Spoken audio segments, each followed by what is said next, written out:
भगवते वासुदेवाय। ओम नमो भगवते वासुदेवाय। ओम नमो भगवते वासुदेवाय। ओम नमो भगवते वासुदेवाय। ओम नमो भगवते वासुदेवाय। ओम नमो भगवते वासुदेवाय। सबसे पहले धन्यवाद प्रभु, हमें आमंत्रित करने के लिए, आपके पूरे परिवार को, और आप सबको धन्यवाद कि आप अपना कीमती समय निकाल कर यहाँ आए हैं। Thank you so much. यहाँ आके बहुत खुशी हुई, बहुत अच्छा लगा। सुंदर डिटेल्स भी। आपका सेंटर कितना अच्छा है। इसमें क्या 500 आ सकते हैं? 1000? 1000 आ सकते हैं? उससे भी ज्यादा। टारगेट वही है मतलब। नेक्स्ट टाइम आप आएंगे तो और फिर अपना और है। कृष्ण की कृपा हुई तो जरूर होगा। तो आप में से कितने लोगों ने भगवत गीता के बारे में सुना है? भगवत गीता देखी है, भगवत गीता छुई है, भगवत गीता पढ़ी है? ऑलमोस्ट सब ने। भगवत मतलब भगवान, और गीता मतलब गीत, भगवान का गीत है। भगवत गीता में 700 श्लोक है और उसमें से 575 कृष्ण ने कहे हैं, 83 अर्जुन ने, 41 संजया ने और धृतराष्ट्र ने एक श्लोक कहा है। भगवत गीता के पहले अध्याय का पहला श्लोक जो धृतराष्ट्र ने कहा है। अब आपको हैरत होगी सुन के कि 575 श्लोकों में से 200 से भी ज्यादा श्लोक भगवान ने शांति के ऊपर बात की है। शांति औरत नहीं, शांति मन की शांति, मन की शांति के लिए उन्होंने ज्ञान दिया है कि कैसे हम शांति को प्राप्त कर सकते हैं। क्यों? क्योंकि भगवान जानते हैं कि इस कलयुग में शांति की बहुत कमी है। बड़ी मुश्किल से शांति मिलती है, मन की शांति, और मिलती है तो झट से चली जाती है। तो भगवत गीता में 5 विषयों के ऊपर चर्चा की है भगवान ने। भगवान, जीव आत्मा, कर्मा, प्रकृति और काल, ये 5 विषय हैं। अब हम किसी से पूछते हैं भगवान कौन है, तो क्या जवाब देते हैं? जो उन्होंने सुना है, माता पिता से, दादा दादी, नाना नानी, जिसे से भी सुना है। लेकिन हमें शास्त्रों से ज्ञान प्राप्त होता है। जैसे विष्णु पुराण, विष्णु पुराण में एक बहुत ही सुंदर श्लोक है जो हमें बताता है कि भगवान कौन है। ऐश्वर्यस्य समग्रस्य वीर्यस्य यशस्वी ज्ञान वैराग्यश्चैव संभग इति गणः। कि ये जो 6 ऐश्वर्य हैं, ऑपुलेंसेस हैं, अगर कोई भी व्यक्ति में ये पूर्ण मात्रा में हो तो वो भगवान कहलाया जाता है। और हम देखते हैं कि कृष्ण में ये 6 के 6 ऐश्वर्य हैं: beauty, wealth, knowledge, fame, renunciation, and one more, mercy, power. Fame. ये 6 के 6। वैसे हम देखेंगे भौतिक जगत में कोई बहुत सुंदर है तो ज्यादा पैसे नहीं है, ज्यादा पैसे हैं तो सुंदर नहीं है। तो ये सब 6 के 6 गुण सिर्फ भगवान श्री कृष्ण में पाए जाते हैं। श्रीमद् भागवतम में बताया गया है, एते चमसा कला पुंसा कृष्णस्तु भगवान स्वयं, की कृष्ण आप स्वयं ही भगवान हो। भगा मीन्स ऑपुलेंसेस, वान मतलब पोजेसर ऑफ दोस ऑपुलेंसेस, ऐश्वर्य जो पूर्ण मात्रा में जिनके पास है। ब्रह्मा जी वो बताते हैं कि भगवान कौन है। ईश्वर परम कृष्णा सच्चिदानंद विग्रह, परम ईश्वर जो है वो कृष्ण है। तो हम शास्त्रों से हमें पता चलता है कि भगवान जो है वो है श्री कृष्ण। आप डिक्शनरी देखोगे तो उसमें आप मीनिंग देखो, गॉड, गॉड का जो मीनिंग है वो है सुप्रीम बीइंग, मतलब सिर्फ एक व्यक्ति, ना उसके कोई बराबर है ना उसके कोई ऊपर है। तो ऐसे हमें ज्ञान प्राप्त होता है कि भगवान कौन है।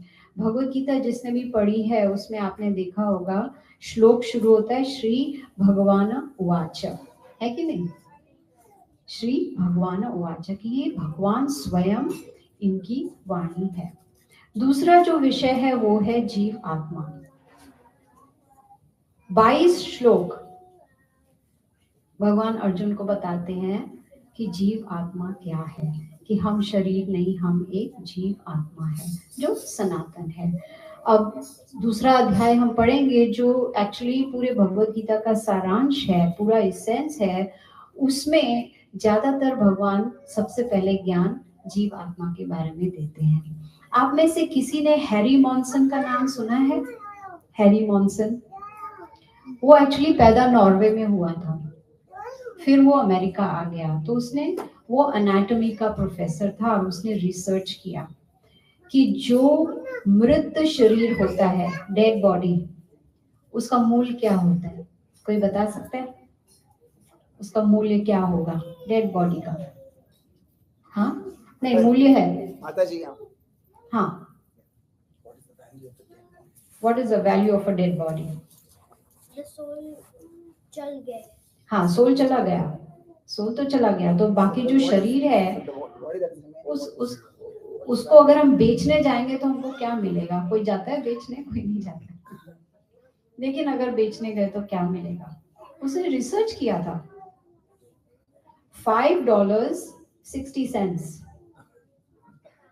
सोचो, लेकिन जब आत्मा शरीर के अंदर है तो उसका कोई मूल्य लगा सकता है? नहीं, क्योंकि वो इट्स मूल्यवान है।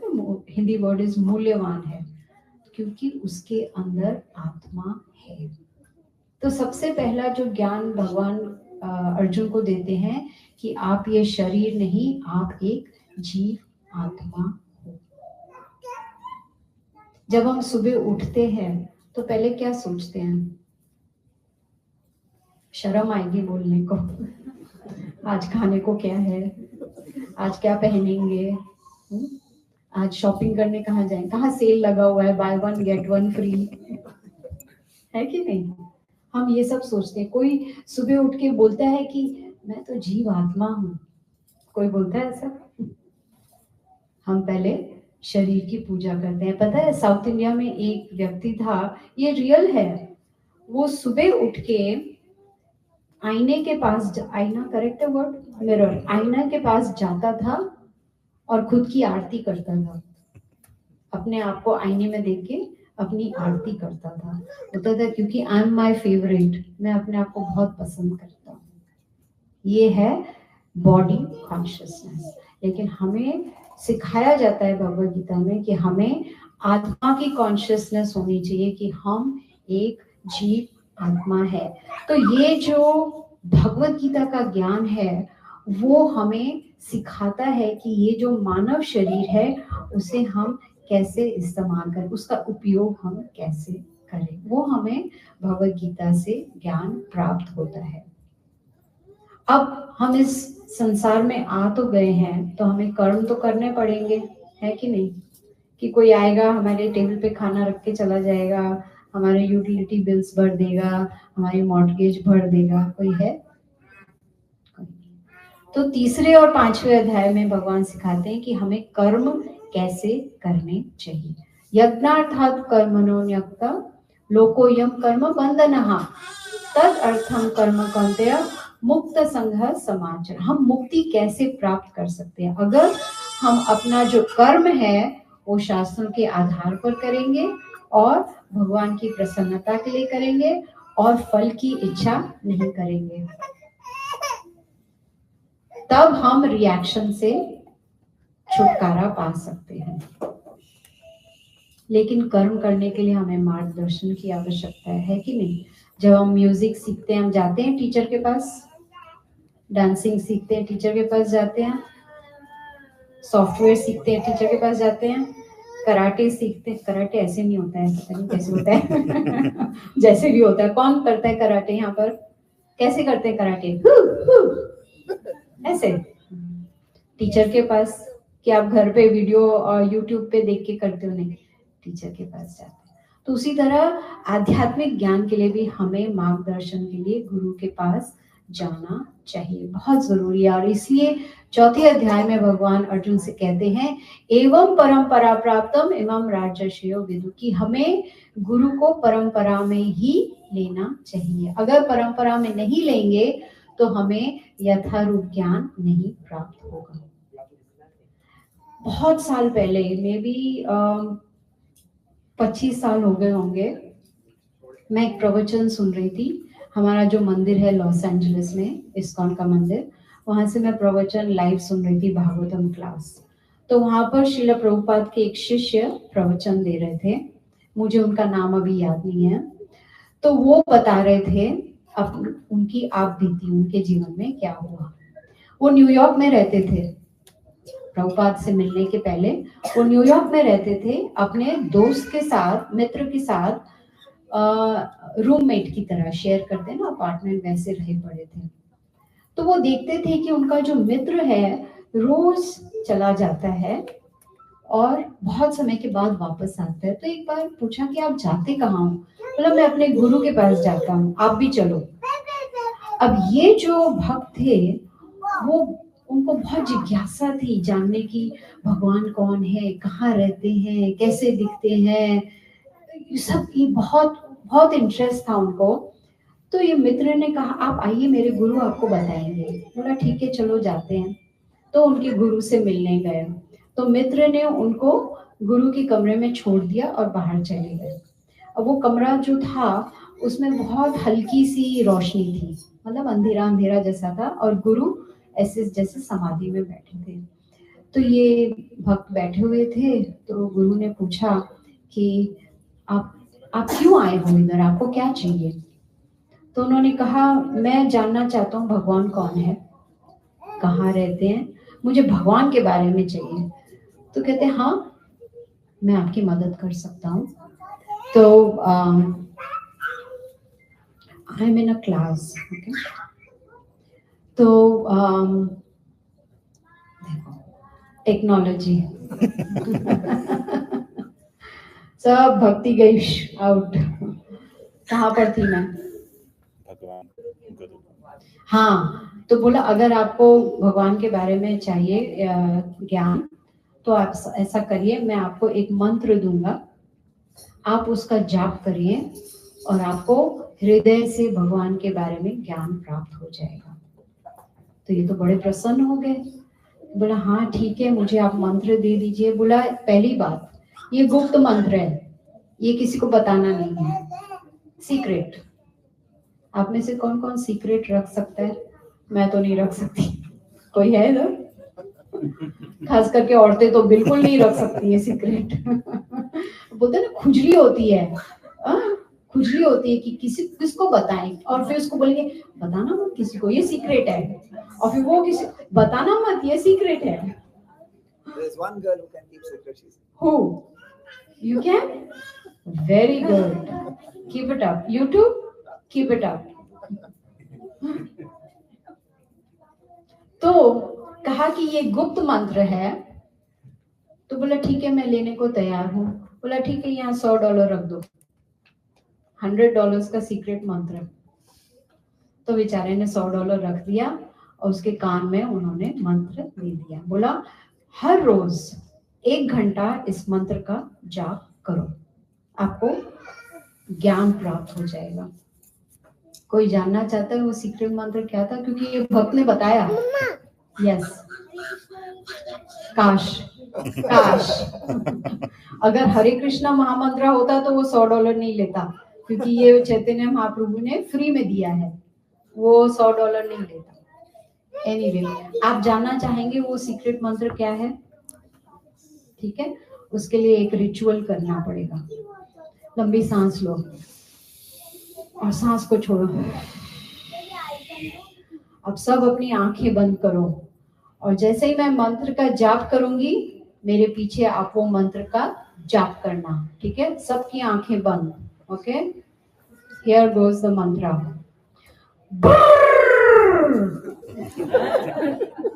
करो।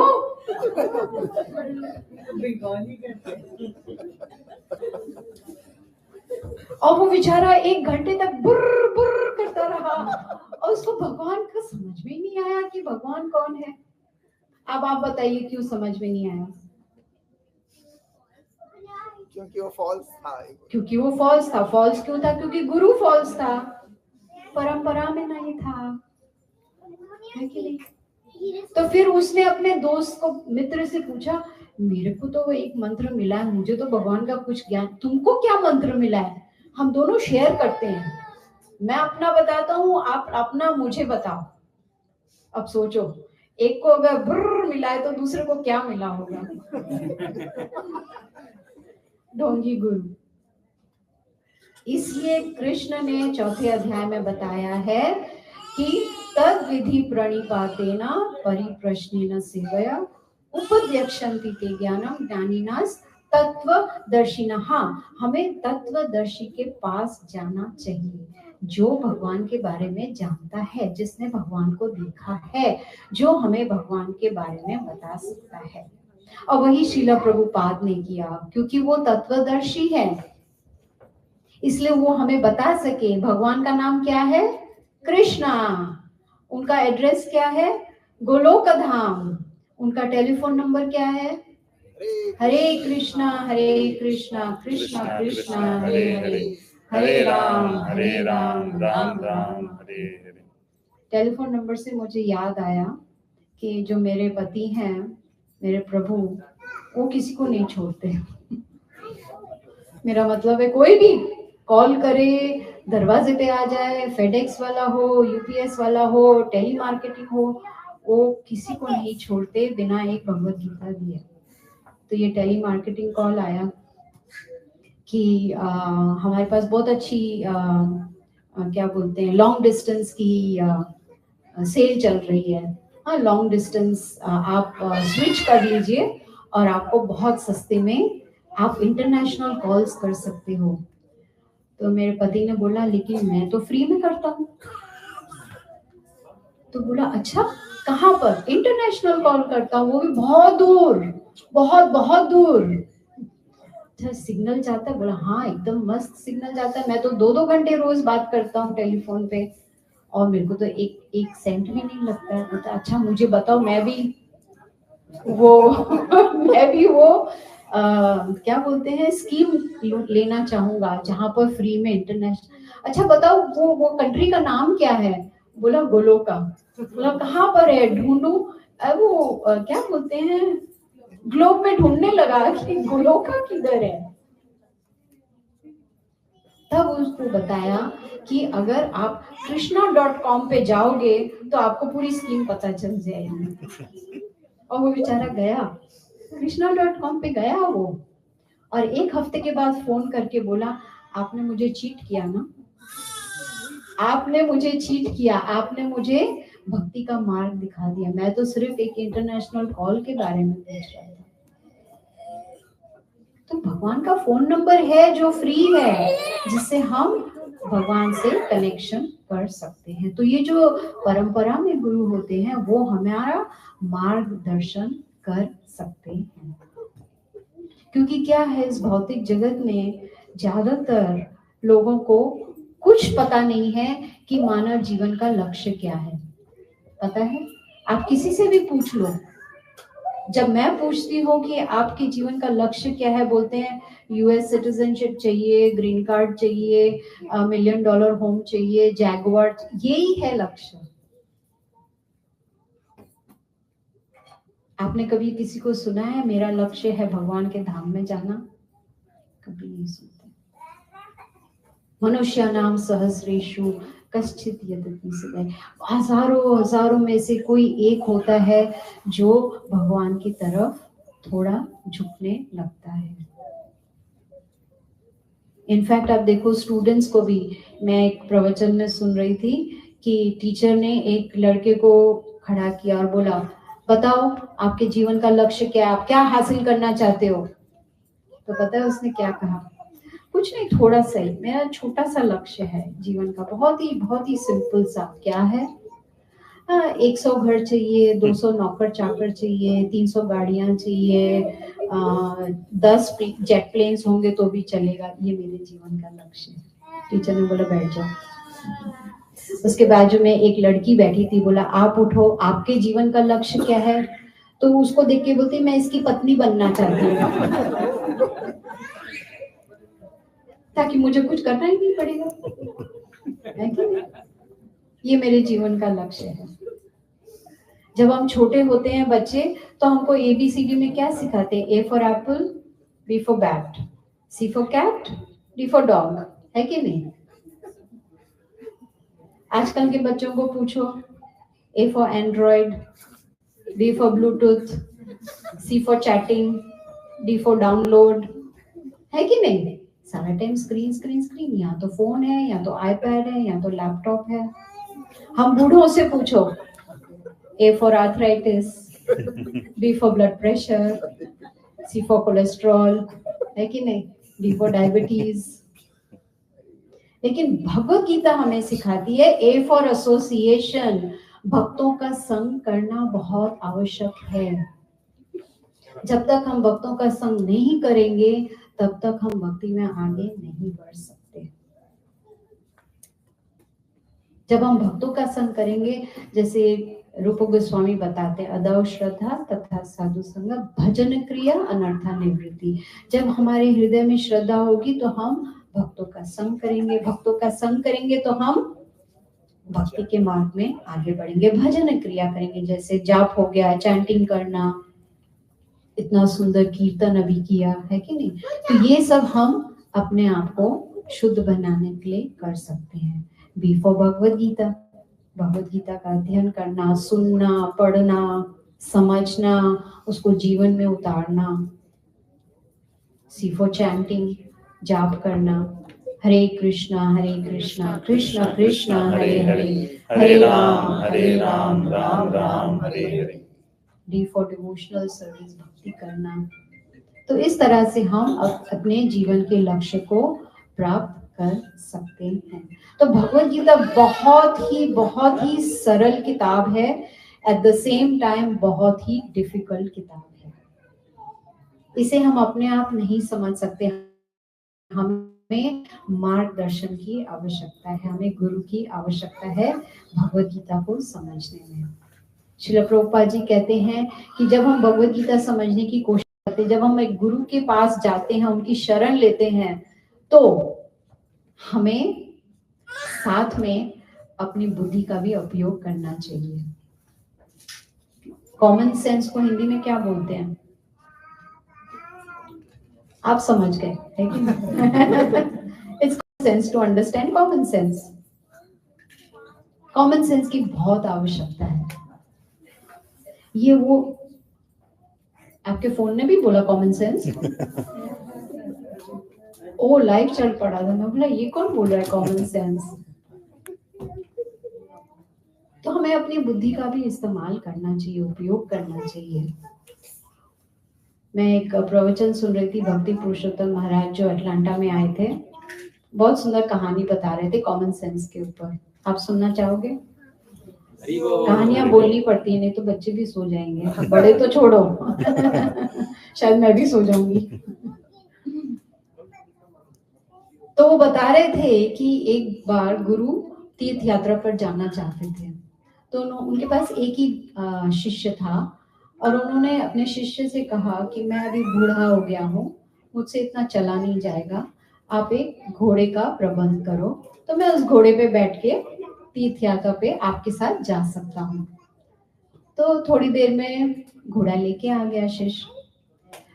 तो गुरु जो है वो घोड़े पे बैठ गए, और उनके पास एक छोटी सी थैली थी जिसके अंदर 2 कपड़े थे उनके, और चलने लगे।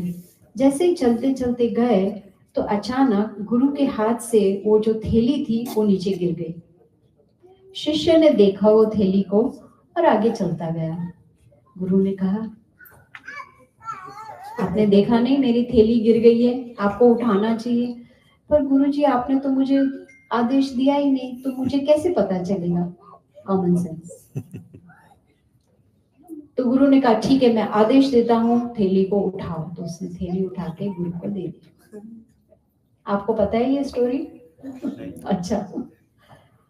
फिर आगे थोड़ा गए तो क्या हुआ कि घोड़े का एक पैर जो था एक पत्थर को जा लगा, तो झटका आया तो गुरुजी गिर गए। शिष्य ने देखा और चलते गए। क्या हुआ? मैं गिर गया हूँ। पर आपने आदेश नहीं दिया ना कि अगर गुरुजी गिर जाए तो उनको उठाना है। ठीक है, मैं आदेश देता हूँ कि मुझे उठाओ, तो उसे उठाया। अब गुरुजी परेशान हो गए, बोले अब मैं आदेश देता हूँ, कुछ भी घोड़े से गिरे तुम उसे उठा लेना, मतलब मेरी थैली में जो कुछ भी।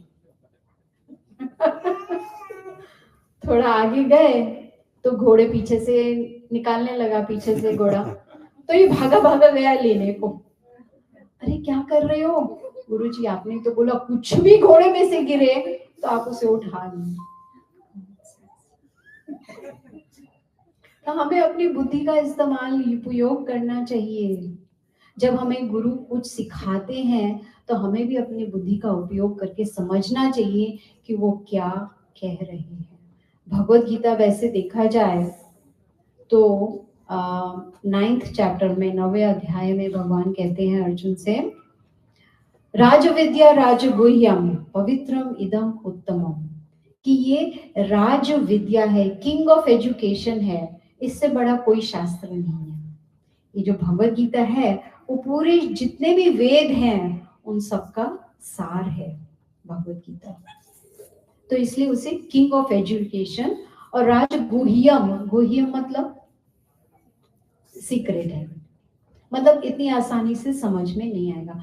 अब आप कहोगे भगवत गीता जो है वो तो कोई भी खोल के पढ़ सकता है, तो इसमें सीक्रेट क्या हुआ? सीक्रेट ये है कि हम पढ़ तो लेंगे लेकिन समझ नहीं पाएंगे। उसको समझने के लिए हमें मार्गदर्शन की आवश्यकता है, गुरु की आवश्यकता है, उससे सुनने की आवश्यकता है जो परंपरा में है, जिसने ज्ञान प्राप्त किया है और जो ज्ञान को जीवन में उतार चुका है। जिसे बोलते हैं first practice before you preach. पहले आप खुद, जैसे अगर पिता सिगरेट पीता है और बेटे को बोलता है सिगरेट मत पियो, बेटा सुनेगा? नहीं सुनेगा। पहले खुद को रोकना होगा। तो प्रैक्टिस बिफोर यू प्रीच। तो ये मार्गदर्शन, क्योंकि ये गुह्यम है इसलिए मार्गदर्शन की आवश्यकता है। गांव में एक व्यक्ति, उसको मृत्यु आने वाली थी, वो मरने वाला था, तो उसने अपने 3 पुत्रों को बुलाया और कहा कि अब तो मैं मरने वाला हूँ और जो कुछ भी मेरे पास है वो आप तीनों को मैं दे रहा हूँ, लेकिन आप तीनों में से मैं चाहता हूँ कि जो सबसे बड़ा है बेटा उसको आधा हिस्सा मिले और जो बीच वाला है उसको 1/3 मिले और जो सबसे छोटा है उसको 1/9, पूरा जो कुछ भी मेरा है वो हिसाब से आप बंटवारा कर देना। मृत्यु के बाद अब तीनों बेटे सोचने लगे पिताजी क्या छोड़ गए। आप कोई गेस कर सकता है क्या छोड़ के गए होंगे?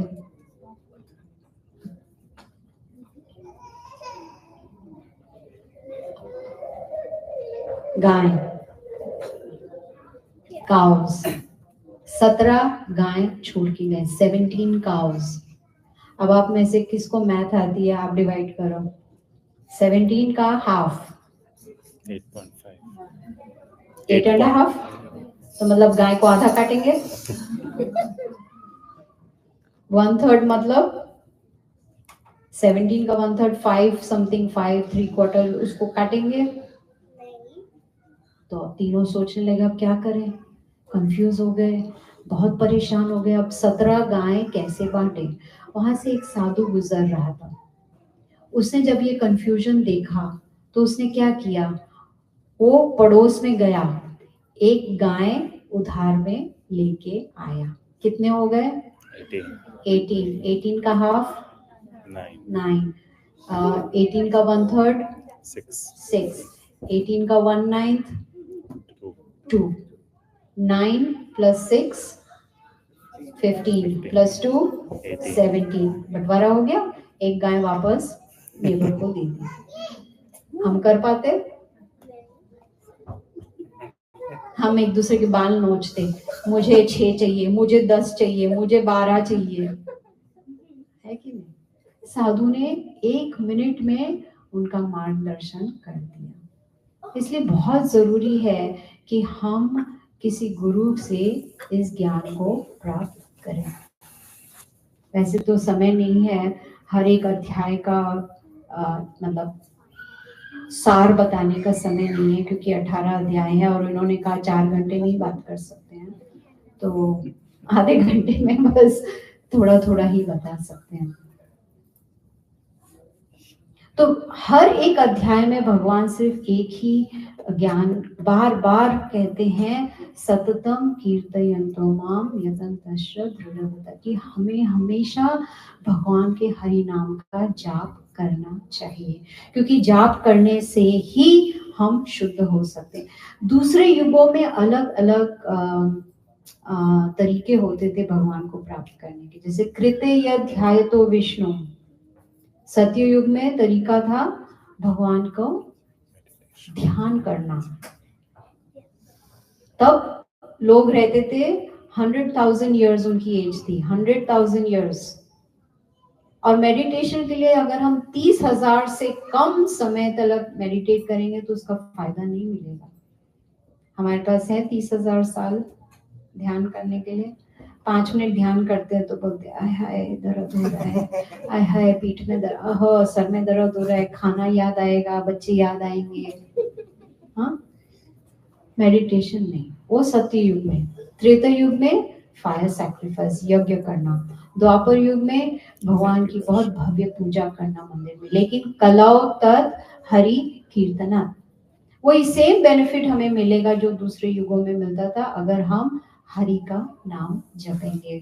और हरि का नाम जपना कौन सा सीक्रेट मंत्र है? शुक्र है आपने ब्र नहीं कहा।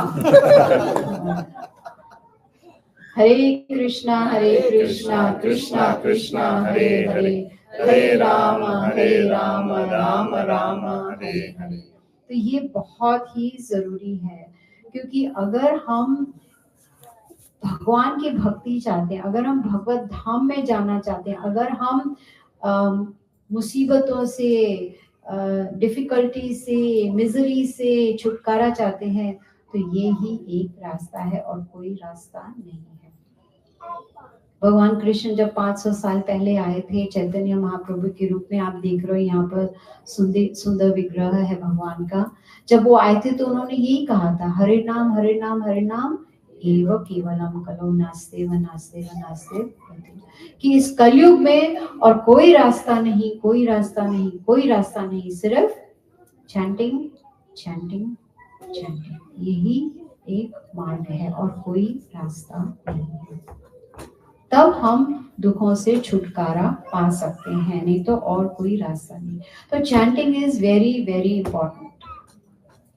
जब हम मैं और मेरे प्रभु मुंबई में भगवत गीता सिखाते थे, तो वहाँ पर हर शुक्रवार को हम क्लास रखते थे शाम को 7 बजे। तो पड़ोसी आते थे, जो भी फ्रेंड्स हैं, जो भी हैं, वो आते थे क्लास में। तो हमारी जो इमीडिएट पड़ोसन थी उनका नाम था बिंदु। अच्छा हुआ वो है नहीं इधर। ये मुंबई तो ब्रॉडकास्ट नहीं हो रहा है ना? Just making sure. तो बिंदु आती थी अपने 2 पुत्रों के साथ। अभी बड़े का नाम मुझे याद नहीं है, छोटे का नाम विकी था। तो वो आते थे और बड़े प्रेम से प्रवचन सुनते थे, और विकी तो एकदम सामने सामने बैठ के सुनता था, बड़े ध्यान पूर्वक। भागवतम क्लास में भी वो आता था। तो मैं एक दिन बता रही थी, वैसे तो हर हफ्ते हम बताते थे कि जाप करना कितना इम्पोर्टेंट है, उसके क्या क्या फायदे हैं। तो उसने क्लास के बाद मुझे कहा कि मैं जाप करना चाहता हूँ, तो मैंने माला दी उसको, तुलसी की माला। तो अगले हफ्ते आया और कहने लगा कि मैं अब 16 माला करता हूँ। आपको पता है 16 माला क्या होता है? आप में से किसको पता नहीं है 16 माला क्या होता है? ये होते हैं बीड्स, राइट? ये चैंटिंग बीड्स हैं। आपने देखे हैं ये चैंटिंग बीड्स? इसमें कितने बीड्स होते हैं? 108 होते हैं। और हम कैसे चैंटिंग करते हैं? हर एक बीट पे पूरा मंत्र बोलते हैं, हरे कृष्णा कृष्ण कृष्ण हरे हरे, हरे राम राम राम हरे हरे। 108 बार जब बोलेंगे तो कितना समय लगता है? 8 मिनट। तो ये ऐसे 16 बार करने लगा। तो मैंने कहा अरे बेटा ये तो बहुत ही अच्छी बात है, मैं तो बहुत प्रसन्न हूँ। तो आपको समय कब मिलता है? आप तो स्कूल जाते हो, स्कूल से आने के बाद आपको तो होमवर्क मिलता होगा, इतना सब, आप खेलने जाते होगे, आप 2-2.5 घंटे कहाँ से निकालते हो? तो 2-2.5 घंटे नहीं, मैं तो 20 मिनट में करता हूँ। अब मुझे शक हुआ, अभी ये बुर्र तो नहीं कर रहा है, पता नहीं ये कर क्या रहा है, 20 मिनट में 16 माला कैसे कर रहा है, हमको तो 2.5 घंटे लगते हैं। तो मैंने बोला बेटा दिखाओ कैसे करते हो। तो ऐसे योगा के आसन में बैठा आराम से ऐसा अपनी माला लेके आया था, वो छोटी सी माला, और जो छोटे छोटे तुलसी के बीज की माला होती है ना 108 की, वो वाली लेके आया। आंखें बंद है और माला जप रहा है, ध्यान से सुना, हरे कृष्णा कृष्ण कृष्ण हरे हरे, हरे राम राम राम हरे हरे। Ditto ditto ditto ditto ditto ditto ditto ditto ditto ditto ditto ditto ditto ditto.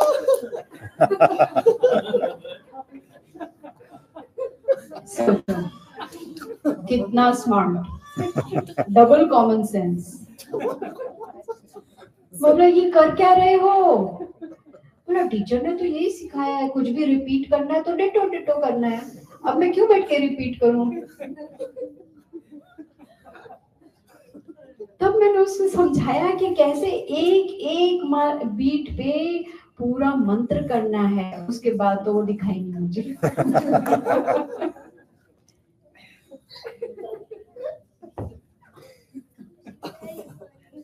ये है हमारा स्मार्ट ब्रेन जो शॉर्टकट्स निकालता है कि किस तरह से हम कहीं ना कहीं से कोई लूप होल निकाल लें और हमारा जो कार्य है वो बहुत ही आसान हो जाए। तो जो भगवत गीता है उसका ज्ञान जो है वो बहुत बहुत बहुत इम्पोर्टेंट है। उससे हम सीख सकते हैं कि हमारे जीवन का लक्ष्य क्या है, हम समझ सकते हैं कि हम कहाँ से आए हैं, हम यहाँ पर क्यों हैं, हम यहाँ पर इतनी कठिनाइयों का सामना क्यों कर रहे हैं और हम इस जन्म मृत्यु के चक्कर से कैसे बाहर निकल सकते हैं। अगर ये हमारे प्रश्न है तो भगवत गीता हमारे लिए है, क्योंकि उसमें सारे प्रश्नों के उत्तर दिए हुए हैं। तो ये हमारा एक्चुअली गाइड बुक है और इस गाइड बुक से हमें जीवन को सफल करने की विधि प्राप्त होती है। 18वें अध्याय जो आखिरी अध्याय है उसमें भगवान श्री कृष्ण हमें गारंटी देते हैं, सर्वधर्मान् परित्यज्य मामेकं शरणं व्रज अहं त्वं सर्व पापेभ्यो मोक्षयिष्यामि मा शुचः। माँ शुचः का मतलब है डू नॉट फियर। गारंटी देते हैं कि अगर आप सब कुछ त्याग कर सिर्फ मेरी शरण में आओगे, एकम सिर्फ मेरी शरण में आओगे, तो मैं आपके सारे जितने भी पिछले पाप हैं उन सबको धो डालूंगा। हम में से कौन है जिसने पाप नहीं किया? हाथ ऊपर करो। कोई हाथ ऊपर नहीं जाएगा। आपको पता है अभी भी हम पाप कर रहे हैं, हाँ या नहीं? अभी भी पाप कर रहे हैं, कर रहे हैं। कौन सा पाप कर रहे हैं? अभी अभी तो हम कृष्ण कथा सुन रहे हैं, हम कौन सा पाप कर रहे हैं? जब हम ब्रीद इन करते हैं कितने जीवों को हम मारते हैं, है कि नहीं? ये भी पाप है। तो कृष्ण हमें गारंटी दे रहे हैं कि अगर आप मेरी शरण में आओगे, शरण में आना मतलब उनके जो उपदेश हैं उनके ऊपर हमें चिंतन करना चाहिए और उसे अपने जीवन में उतारना चाहिए, तब वो हमारे पापों को धो डालेंगे और फिर हम शुद्ध हो जाएंगे और भगवान के धाम में जाने के लिए तैयार हो जाएंगे।